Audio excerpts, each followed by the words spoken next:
vivís en una realidad paralela. A veces no sé qué haces siendo audiencia de este medio de comunicación. Sos toda una intriga para mí. Siguiendo entonces este cuento, dicen que lo cambia todo. España confirmó su primer muerto por coronavirus, una persona que falleció en Valencia el 13 de febrero. Se había sostenido que el hombre había muerto por neumonía. Un segundo análisis confirmó que se trata del virus originado en China. El caso se detecta luego de un cambio de criterio con respecto a la definición de muertes que el Ministerio Español hizo el 27 de febrero, que instaba a realizar un segundo análisis a fallecidos por neumonía de origen desconocido. Los medios colocan en su portada digital en la mañana de hoy diciendo que esta persona habría viajado a Nepal, posteriormente ingresó con una neumonía de origen desconocido. Se trataría de un hombre de avanzada edad sin familiares cercanos. En el momento del fallecimiento, la incubación del virus ya había superado los 14 días. Emilio Aput, buen día, ¿cómo te va? ¿Qué tal, José Luis? ¿Cómo estás? Bien, muy bien, pero la verdad con un interrogante. El medio especializado Econovius en el día de ayer decía que estamos en un momento en que por primera vez en una década no hay perforación a la búsqueda de nuevos reservorios de gas. Y hay un dato que dice que de mantenerse la indefinición presente por parte del gobierno nacional, 2021 habría que importar gas nuevamente. Sí, no, es correcto. Son consecuencias de estas medidas extraordinarias que, bueno, yo no las veo bien, pero hay que admitirlas que tienen que subordinarse al objetivo principal, que es resolver el tema de la deuda, ¿no? Ahora vamos a ver el tema de la deuda. Ya vamos por 3 meses, estaban hablando de 180 días, pero lo que hay que hacer una vez resuelto eso, volver a corregir urgentemente las decisiones que se han tomado en el sector energético, como ser el congelamiento de tarifas e intervenir los precios que no están regulados, el caso del gas y el petróleo, ¿no? Entonces, la reacción de las empresas es lógica. Si no saben cuánto van a poder vender su producto, que lo más probable estén por abajo de los costos en muchos casos, bueno, dejan de producir. Entonces hace falta establecer una regla que diga, bueno, va a valer tanto, entonces las empresas dicen, invierto o no invierto. Y lo más sano de esto, y las pruebas son las inversiones que se han hecho, fue cuando se decidió no intervenir el precio del barril políticamente, sino a través de un referente internacional, que es el precio del barril de petróleo internacionalmente, que hoy, paradójicamente, daría que los combustibles tendrían que haber bajado, porque está a 51, 52 dólares y había estado en 70, ¿no? Pero bueno, son las consecuencias cuyos resultados ya conocemos después de 12 años de este laboratorio, de esta experiencia que se hizo durante el kirchnerismo y que llevó al colapso del sector energético e incluso afectó seriamente la economía por la absorción de dólares para importar gas, ¿no? y otros energéticos. Ahora, decime, te hago una consulta, porque YPF, sin decir esta boca es mía, aumentó el valor de Infinia. Esto tiene que ver con una fórmula que hace que se apliquen aumentos que tienen que ver con una carga impositiva y no del valor del combustible. ¿Nos podés explicar un poquito cómo funciona esto? Sí, vos tenés el precio basado en el costo del combustible, para producir el combustible, que es el petróleo que entra a la refinería, más todo el valor agregado de la refinería. Y después y los impuestos a la refinería, ¿no? Cuando llega al distribuidor, o sea, a la estación de servicio, ¿no? Ahí también hay que cargarle dos cosas que no tienen nada que ver con el sector, que son los biocombustibles, que es una imposición de mezclar con el combustible el biodiesel o la alconafta, que eso está regulado, y por otro lado están los impuestos a los combustibles líquidos y al anhídrido carbónico, ¿sí? El Estado, bueno, por la crisis en que está la economía, viene postergando la aplicación del impuesto, y también viene de alguna manera también postergando las actualizaciones de los biocombustibles. Entonces es un equilibrio bastante inestable. Ahora parece que van a aplicar una parte del impuesto al anhídrido carbónico, bueno, y por supuesto se lo traslada a precios. Y si YPF lo ha trasladado a Infinia, también intuyo por una sugerencia del gobierno de que no afecte a la parte masiva, digamos, de los combustibles que se venden, que es la nafta super, ¿no? La Infinia es un segmento un poquito más elite, digamos, que vale más, y se supone que lo consumen usuarios de mayor poder adquisitivo. Pero son todas parches y cuestiones que no hacen al fondo del tema, ¿no? Que es el gran déficit fiscal, que el gobierno ha decidido atacarlo solamente por el lado de los ingresos, con excepción de los jubilados, en vez de ir a la médula, ¿no? Que el peronismo es la fuerza política mejor calificada para que la gente aguante las medidas que habría que tomar, ¿no? Porque fíjate que hay 2 millones más de empleados públicos que puso el gobierno, y hay 3 millones de jubilados que nunca aportaron, hay asistencialismo por todos lados sin ningún tipo de control. Bueno, eso no se ha tocado. Entonces llega un momento en que se va a parar la producción, porque a nadie le va a convenir, al menos en la economía en blanco, ¿no? Producir, porque no cierran las cuentas con el nivel de impuestos que hay y de imposiciones que se están haciendo. Sí, bueno, pero están pasando cosas graves. Es el tercer mes en que la recaudación está por debajo de la inflación estimada. Es decir, estamos en un proceso acelerado de desfinanciamiento, ¿no? Sobre todo el IVA es un indicador del consumo, ¿no? Sí. También ha bajado. Sí, bueno, eso es así. Pero, insisto, José Luis, el tema prioritario de resolver la deuda, sea con el fondo, con los acreedores privados, con leyes afuera, con leyes acá, es fundamental. Si no, no va a venir $1, no los podemos fabricar, tenemos que pagar deuda, o sea, sería el peor de los Lo que ocurre es que entonces, bajo esas consignas se justifica toda esta arquitectura que está haciendo el gobierno con tal de no tocar el gasto público. Pero después de arreglar eso, yo creo que el gobierno tiene que poner manos en la verdadera causa de nuestros problemas, que es el gasto público y el gasto político, ¿no? Porque no me digas que no se puede reestructurar el Estado. Hay organismos, cuadros que no tienen razón de ser, que se han ido retroalimentado durante décadas por esa burocracia creciente y por ese afán que tienen los gobiernos populistas de decir que el Estado es el que tiene que intervenir en todos lados. Bueno, lo que hay es... mira, esto me lo dijo en una entrevista el expresidente Alfonsín, allá por... creo que era la primera gobernación de Duhalde, ¿no? Le pregunté qué era lo que estaba ocurriendo en la legislatura de la provincia de Buenos Aires. Yo tenía datos que eran muy llamativos para mí. Y me dijo, lamentablemente la legislatura está construyendo una nueva oligarquía basada en la exacción indebida de los recursos del pueblo. Claro. Nunca escuché una definición. Lo dijo Alfonsín, que sí, no lo pueden tildar de neoliberal ni de nada de eso. No, pero además, digo, hay que escuchar esta estupidez del neoliberalismo, por amor de Dios. Claro. Es una cosa insoportable. Ayer había uno en Twitter que ponía que Kicillof un liberal que decía, no, pero Kicillof con esto engaña a la gente, y le dije Kicillof, le contesté, no lo hago casi nunca, pero le puse, Kicillof habla boludeces. Decir que el gobierno de Macri fue neoliberal es no entender absolutamente nada, o hablar porque tengo boca nomás y me da la lengua. No tiene ningún otro sentido en ese punto. Bueno, entonces vos decís que fundamentalmente el definir un marco de acción gubernamental por parte de Fernández está signado en torno de dar una respuesta al tema de la deuda. Ahora, la pregunta que tengo es esta. Yo miro las crónicas, lo que se publican, ¿no? Algunas me dan una vergüenza enorme.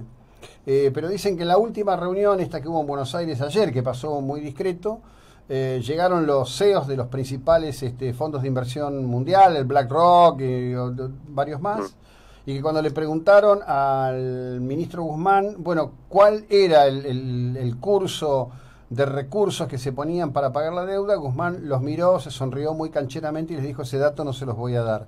Hay muchos que celebran todo esto. Digo, ¿qué tipo de negociación hay en marcha? ¿No parece una negociación lo que está ocurriendo? Yo no la conozco. Yo creo que sería suicida políticamente para el presidente no tener algún plan, ¿no? Una vez resuelto el tema de la deuda, tiene que tener algún plan, porque si no la alternativa es volver al kirchnerismo puro, ¿no? Seguir gastando y seguir expropiando renta, cambiar de socios naturales en el mundo y pasar a los socios que teníamos con Cristina, ¿no? Que era Putin, Venezuela, Nicaragua, y bueno, y ya sabemos a dónde conduce eso. A mí me parece que confío en que tome las medidas necesarias para salir de esto, pero que son todas políticamente incorrectas, son un costo político elevadísimo. Sí, yo no sé si Alberto Fernández va a tomarlas. Sería ideal que apareciera un Alberto Fernández con la forma de conducir que tuvo Temer, ¿no? En Brasil. Temer hizo todas las cosas que no le gustaba a la gente, pero ahora entra Bolsonaro y ya tiene un campo más fértil para hacer los cambios que son necesarios. No es una cosa voluntaria en contra del pueblo ni nada. Son cambios que los necesitas hacer, porque si no te caes del mapa, no puedes venderle nada a nadie, no sos competitivo, ¿entendés? No puede ser que las leyes laborales que tenemos nosotros, que son de la década del 40, sigan teniendo vigencia, que estas uniones de sindicatos compulsivos sigan estando, que no se resuelva el tema de impositivo, ¿no? De la coparticipación, etcétera, ¿no? Fíjate que una de las cosas buenas que había hecho el gobierno anterior fue el tema de la responsabilidad fiscal en las provincias, donde tenían que empezar a depender de sus propios ingresos y además controlarse con la aplicación del ingreso bruto, que es los ingresos brutos de las provincias. No, ahora eso quedó de lado y no solamente no están bajando el ingreso bruto, sino que lo están aumentando. Si vos te fijás en la provincia de Buenos Aires, sí, tenés el ARBA, que vos pones cualquier dinero que deposites en tu cuenta, te sacan el 3%, ¿entendés? Entonces todas esas cosas van limando la competitividad y la gana de invertir de la gente, que se va metiendo donde puede para salvar su patrimonio, que es el sector financiero, o invirtiendo afuera, ¿no? Sí, bueno, lo que ocurre es que, a ver, estamos en manos de un grupo de gente muy complicada, porque por un lado lo tenés a Cafierito, Santiago, ¿se llama el chico?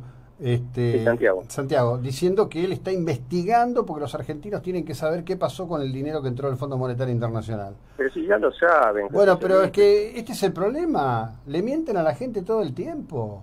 La trazabilidad de ese dinero es imposible de evitar. Ahora, sí, decime. En el tema energético, ¿no? Tenés un ejemplo de la heterogeneidad que hay en los planes y en la forma de pensar. Yo pienso que la única forma que el país pueda conseguir dólares a futuro, ¿no? Además del campo que no alcanza, es la energía.